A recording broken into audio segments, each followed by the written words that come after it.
Yo, do you believe your son is the MVP? 100%, fam, 100%. And like I said, not just because he's my son. If he wasn't my son, I'd be like, yo, this is the MVP, bro. Yeah. Like, you know? And like I said, I rate what Jokic do. What Jokic doing is crazy. Let's keep it real. Like, I don't even want to say this on air, but if he wasn't to win it, I wouldn't be like, oh, he got snubbed, because what he's doing, bro, is stupid. Yeah. It really is. Let's just keep it real. Yeah. But having said all that, fuck that. Shay's the MVP. That's what I wanted to hear. 50 fucking 30-point games. They, first team All-NBA 3 years straight. He's playing on the youngest team. 61 wins. What are they? Denver got like 13, 14 games behind us. Stop this, bro. Just give it to him this year, and then we could talk about it next year. Yeah. Yo, it's your boy DJ P, one half of the Real Recap podcast. I'm back with another video. I'm here to touch a little bit on the sports world. It's been a busy week, so kind of going to just make everything into just one large video. But today I want to touch on a few topics, one being Anthony Edwards, one being John Morant, one being Carmelo, and one of the biggest ones being SGA and Jokic. So if you're really into sports, this is where you want to be at. Let's go. Now, the first one I want to touch on is Anthony Edwards. If you're living under a rock, Anthony Edwards is a phenomenal player. Definitely, potentially one of the new faces of the league. But off the court, man, this guy continues to get into situations where, some say he has a partner and, he tends to have pregnancy scares with other women. He's had situations in the past where he's got somebody pregnant, kind of, paid them off to kind of, do what they do with that situation. But he ran into another situation with the older woman. I don't want to use any names like that to give him any clout, but he ran into a situation where I believe the woman's 39 and I think Edward is about 23. And apparently, he, got her pregnant. She did have the child, but he did inform her in the beginning that, hey, he didn't want to keep the child and that he wouldn't be a part of the life of the child, allegedly. And she went ahead. I believe he paid her off some money to kind of, do what she wanted to do with that. If you know what I mean, you know what I mean. And she decided not to, and she kept the child. And now the child has been born. And apparently the rumor is, I don't know if it's true, the rumor is that he pretty much figured out, how much money it would cost a month to pretty much support the child. And he pretty much did one big large payment of, I believe, something close to or a little bit over $1 million for 218 months, pretty much until the child's 18. And allegedly, again, it's just being said he doesn't want anything to really, it shows he doesn't really want to be a part of that child's life. Now, the big dilemma is that the lady, she's come online and she's, I think she's had a kid from like Lil Baby as well from before, but she's kind of using this situation sort of to kind of brag like, I got pregnant by, like two rich guys, whatever. And what if I came to y'all's pages, right? And I compared the men that you have children with to the men that I have children with. And I said, you were digging for poverty when you picked him to be your baby daddy, weren't you? The biggest issue that everybody's kind of having is saying that, some people are saying he let her know what it was, so people shouldn't be mad at the way he's handling it. But at the same time, some people are saying, yeah, even though that you have the money, that's still your child. So, that kind of puts me in the middle where I kind of feel like at the end of the day, man, just my opinion, I can respect it on both ends. I'm never a guy that would ever tell you, a man, don't ever be part of your child's life. I think one of the biggest battles that we've been having today in society is that when it comes to things like cancellation and stuff like that of a child, people have really started to be more like, if the man said he doesn't want anything to do with the child, the woman should respect that and, act as so. And, that's kind of a tough battle to just leave a child within a woman's hands and to even put somebody in that position to have to make a decision if they want to keep it or cancel it. And I think that's kind of where I kind of feel for her in the situation. But at the same time, people are also saying that she's a bit of a gold digger. And, when it comes to Instagram type of girls, obviously, men, we're going to see those things and we kind of want to, enjoy those type of stuff. But at the same time, like, I can't really say so much it's just her fault. I think Anthony Edwards should take a little bit more responsibility in that situation versus being so logical. Yeah, it's easy to say, hey, here goes all of this money. They should take care of the child, but that child still needs to know who its father is. You don't want to just be walking around and that kid could be the next, who knows, Michael Jordan, or if it's a girl, the next president, female president. So for you to just sit there and kind of just walk away, Anthony, I know you got the bread, but bro, I think you should step into this child's life, even if you have a situation with the mother. I don't think it's right for you to do that, man. But I feel where you're coming from. But we men, let's just stand up on something and let's just be there for our kids, bro. So now we're back in the same position with this guy, Ja Morant, the franchise player for the Memphis Grizzlies, very talented player. If you guys do recall, a couple years ago, Ja Morant had a situation two situations actually, where he was in a strip club where he displayed a firearm on camera. The NBA got hold of that. I believe he got suspended for that, or he got in trouble. It doesn't matter. Then he had after him getting in trouble the first time, he had another video again where he was in a car with a friend. He displayed another firearm.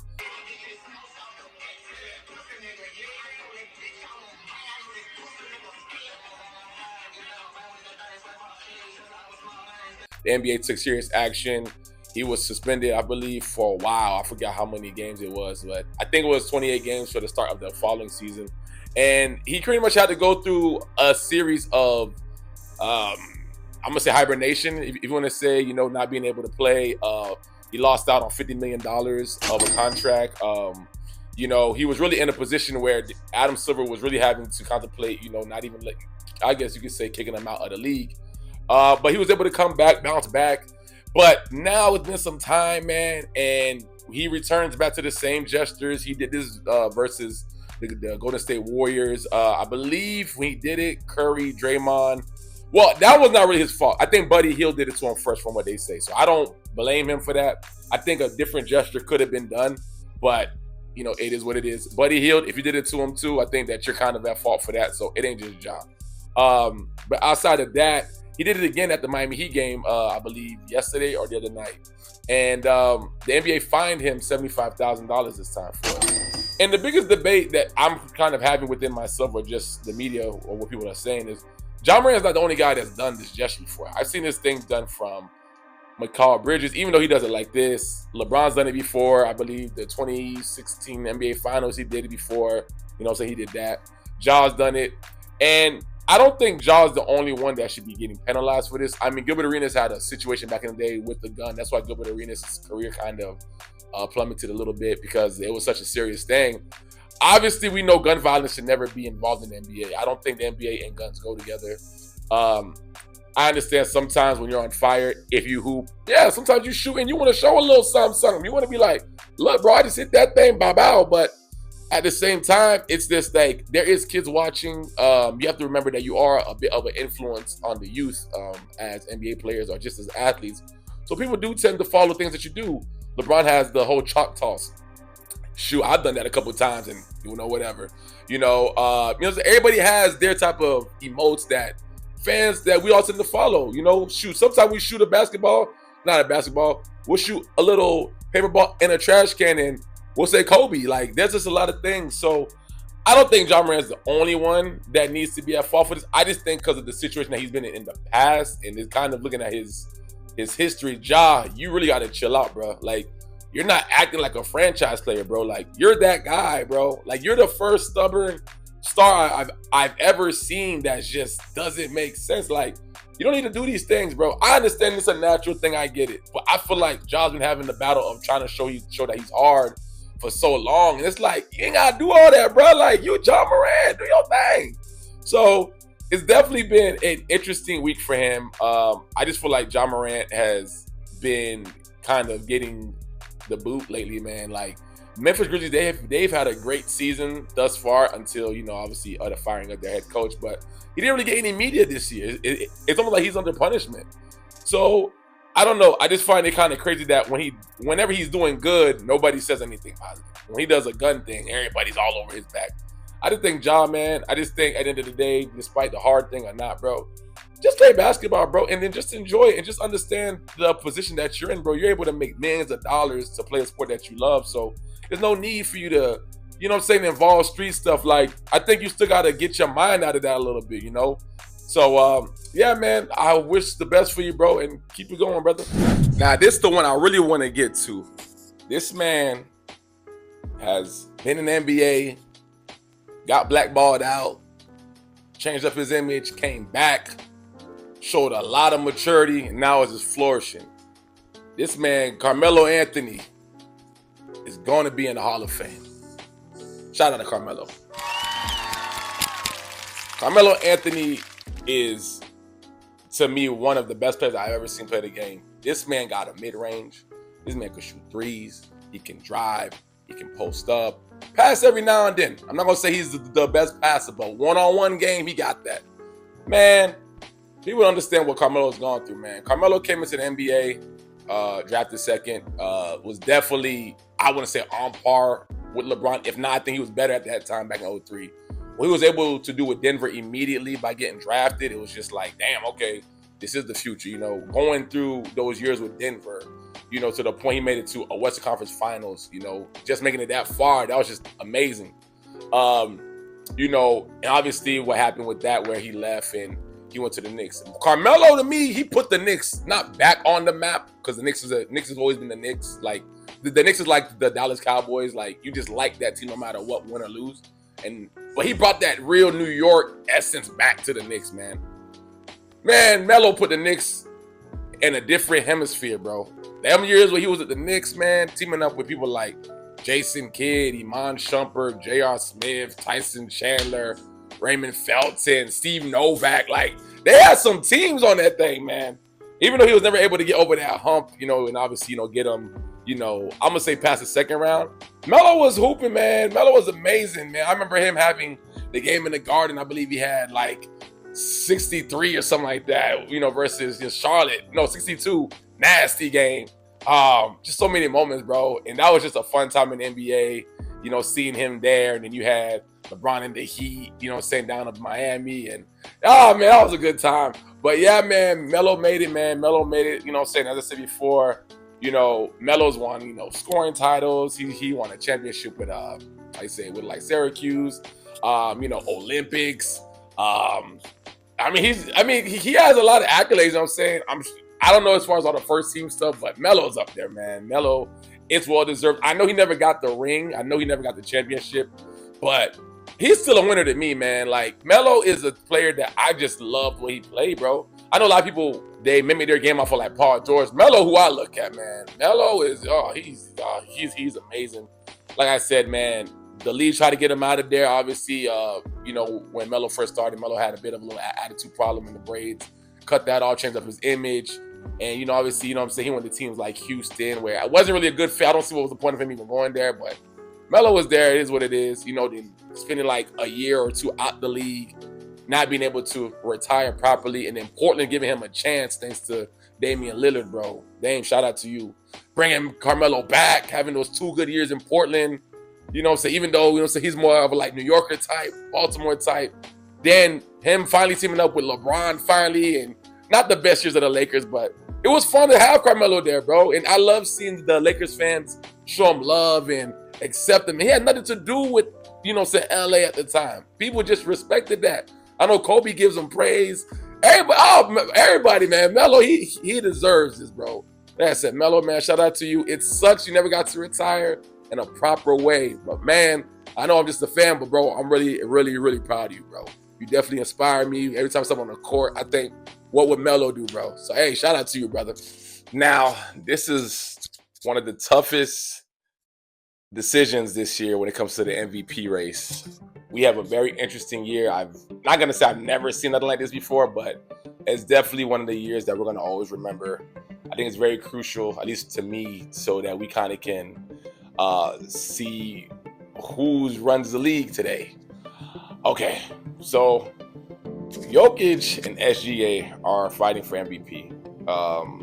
The biggest battle we're having this year is that Jokic, who's been an MVP 3 times already, he continues every year to get better. This man, beyond just, you know, playing great, he has taken his team to, you know, a championship. But every year, this man gets better. Every time he gets MVP, he gets better. Now, there was years I thought he didn't deserve it. There was years like the year with Joel Embiid. Obviously, Joel Embiid got it. But he's had a year with Giannis where they go back and forth and, you know, he gets it. So I'm not going to say that. But so there was some years I thought someone else could have got it. sometimes it feels like the league is just giving it to him, because I know Adam Silver is definitely trying to push this European thing. But he is definitely deserving of it. I will say that for the most part. I want to say one thing too. Stop having Giannis in this conversation. Giannis had a good run with this MVP thing every year. Giannis is out of that. I'm not saying Giannis sucks, but I don't know. Let's just stop that.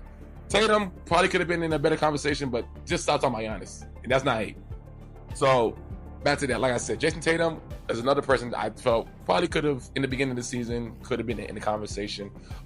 Just didn't work out that way. I just think it's because of who his team is and him coming from a championship. And that's kind of effed up too, but I just think he has a really good team around him where it's hard for him to stand out to look like, oh, he's the MVP. You got Jaylen Brown playing next to you, and you got Porzingis, and you know what I'm saying? It just doesn't look like you really need to try too much. But this kid named SGA, Shai Gilgeous-Alexander, amazing, man. He is the biggest fumble for the LA Clippers. I'm going to say that. They traded him the year when they were able to get Kawhi and Paul George together. This guy is amazing. I have never seen anybody in the league able to slow him down, lock him up, shut him down, none of that. This man, dude, does what he wants when he wants. This man will go out there, give you 30 guaranteed. Hey, boy, listen, I got times I be on goddamn Prize Picks, and they say 29 plus or under, over. He's going to be over that thing. He is a guaranteed bucket. But more importantly, for the MVP decision, what he's been able to do with OKC for the last 2 years is amazing, especially this year. They've gotten better. SGA has been able to lead this team to pretty much the number 1 seed in the West. I want to say in the NBA as well. Don't quote me on that, but it's amazing, bro. And it just looks effortless with him, bro. But the biggest dilemma is, who do you give it to? Do you give it to the guy that's, even though he's got it multiple times, that's continuously to get better when it comes to everything? I mean, Jokic is passing, scoring. I mean, it's everything he does, defense, everything. It's up there, bro. It's almost like a creative player with all the bars maxed out, bro. Jokic is amazing, bro. He's not the type of MVP candidate that you would expect. Like, when people say the face of the league, you don't think it's a center. You think it's someone like a small forward or something power forward. It's Jokic is doing his thing. But then do you give it to the guy that's giving you the same amount of points, being able to be the number 1 seed and, you know, probably the best team in the NBA right now? We don't know. Me personally, I would like to see SGA get it. I think the league is getting to a point when it comes to like Jokic, it's like, it's not about them just giving it to him, but I feel like every year is a different metric. Some years they say it's because it's the impact. Some years they say it's who has the better record. You have those unicorn years where, like, you know, Westbrook was able to get it because he had a triple-double. But they were like 8th seed that year, and he still got it because you can't beat averaging a triple-double. And Jokic could also do that too. But then as well, you also had the year where Harden got it over LeBron. There's sometimes when people get like that third MVP, I feel like the league doesn't really look at them too much no more. But Jokic is like every year he's in the conversation. Giannis was kind of like that too, but that's I'm kind of like, Giannis ain't been that to me for the last 2 years. That's why I was like, I don't know if it's just like a big guy thing they doing where all the bigs are automatically in the conversation. I don't know. That's what it feels like. But SGA, bro, better record. They've beaten Denver a couple of times. Denver has beaten them. I remember there was a game this year where it was like a back-to-back. Like, OKC played Denver. OKC beat Denver. The next time they played, like a few games later, Denver whooped OKC. It's even. Like, it's the same power level, bro. I don't know who deserves it. I think it's going to come down to what the fans want. I don't even know what the fans want at the end of the day. Like, it's going to be the hardest decision I've seen for an MVP. If Shai don't get it, I think that's effed up. And I think they should give it to him. And I don't mean give it to him out of a pity. They both can get it, bro. If they can do like a dual MVP, they both should get it. But I just think Shai should get it because they have a better record, bro. So the NBA needs to clarify what metrics are they basing this stuff off of every year, because you can't change it every year. You got to have one, bro. Or we're doing it for this, or we're doing it for that. This year, I think it's just going to have to come down to better record, bro, because it wouldn't be fair to Shai not to get it. Jokic, I don't think Jokic really cares, but I feel like even when LeBron got that 4th MVP, there's been years LeBron should have had an MVP beyond those last 10 years, ever since his last one at some point. They don't even look his way anymore. So I just find it kind of crazy. Like, if Shai don't get it, I mean, the NBA, they just choosing at this point. But y'all let me know what y'all think about that. Who do you guys think should get the MVP this year? Do you think it should be Jokic? Do you think it should be SGA? How do you feel about Carmelo, pretty much making it to the Hall of Fame? And the John Morant stuff, we're going to leave that alone. And the Anthony Edwards, we're going to leave it alone. But please let me guys know on your feedback. I appreciate you guys for tuning in. Peace.